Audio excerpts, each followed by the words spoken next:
Chapter 10. What gave you the right? John activated the tannoy once more. Geoffrey Williams, I know you can hear me, and I believe we are the last of the people in this building. Will you show yourself to me and answer for your crimes as a man, or do I hunt you down like a dog? Music started to play throughout the building. John spoke again. When this song has finished, you will have minutes left to live. I suggest you use your time to make your peace with your God and with yourself. The song played on. Its words offered no comfort. Death is not the answer. Your fate is more refined. You're gonna wish you never were when I'm through with your mind. Terror beyond your wildest thoughts. Climb up the walls and scream. Fear tears your consciousness. Nightmare, reality, or dream. What gave you the right? He activated the elevator and brought it down to the 40th floor. He took the stairs up 2 last stories to the top floor. Carefully, he eased the door open and slipped into the corridor. He sent the elevator to the top floor.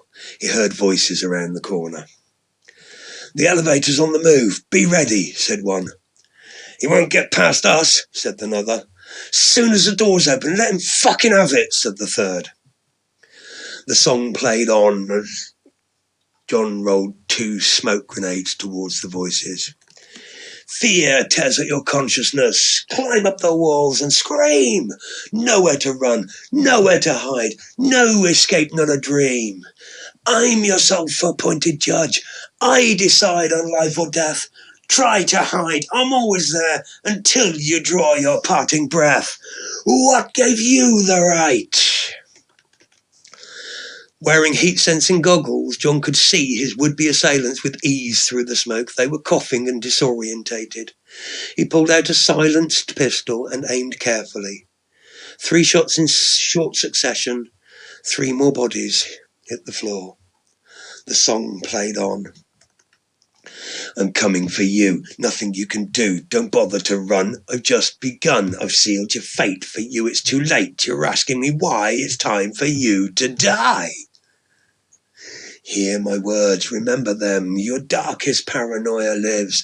God has turned his back on you. Now die, 'cause only God forgives. What gave you the right? The song finished as John kicked open the door to the top floor CEO's office. Geoffrey Williams, I know you are in here. I know where in here you are hiding. Come out and face me. Leave the gun on the floor. It will not save you. This is your first, last, and only opportunity to come out peacefully. There was no response. John tapped his screen again, and the door to the secret panic room clicked and gently swung open. Perhaps you didn't hear me. I heard you clear enough, and I'm not coming out. And if you dare to come in here, I'll start blasting and take my chances, you sick terrorist sons of bitches. I don't know where you get your information from, but I am one man. There are no terrorists here, but you have given me an idea. I am assuming your safe is still open, so I will give you a choice to make, and you will have 10 seconds to decide which is more important, your money or your life. John rolled a hand grenade into the panic room and closed the door. Geoffrey saw the grenade, and without pause for thought, he grabbed it, threw it in the safe and slammed the door, the automatic lock instantly sealing. A few seconds later, there was a muffled explosion. John reopened the door and went inside. The shockwave generated by the explosion had rendered the occupant unconscious. John dragged him out and put him in his office chair. After a minute or 2, he regained consciousness and sat up properly. On the other side of the desk, he saw a man watching him. Who are you? He asked. My name is of no consequence to you. You've never met me before today. You know nothing about me at all, and yet here we are. Tell me something. How much of today's events did you watch before you smashed the telly? Or did you watch it all until the grenade smashed the telly? You sick bastard, you watched everything that happened today, and you did nothing beyond hiding in your closet with all your money. You sat there and watched as all of your workers died, and even when you could see what was happening around you, it was still about the money. Of course it was about the money. It's always about the money. Do you think I give a shit about these stupid games or the stupid people that play them? What world are you from? It's only about the money. Always was. Always will be. Nobody cares if the games are shit as long as the masses keep buying them.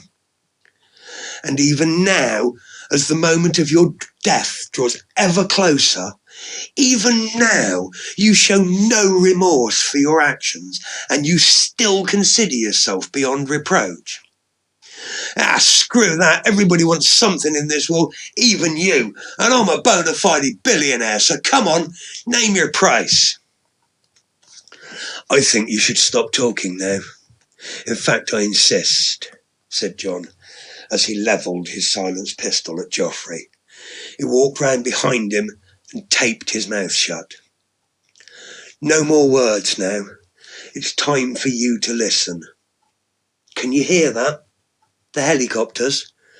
I count at least 5 out there now, and only 2 of them are police, which means the rest are news reporters. Get up. We're going to greet your fans.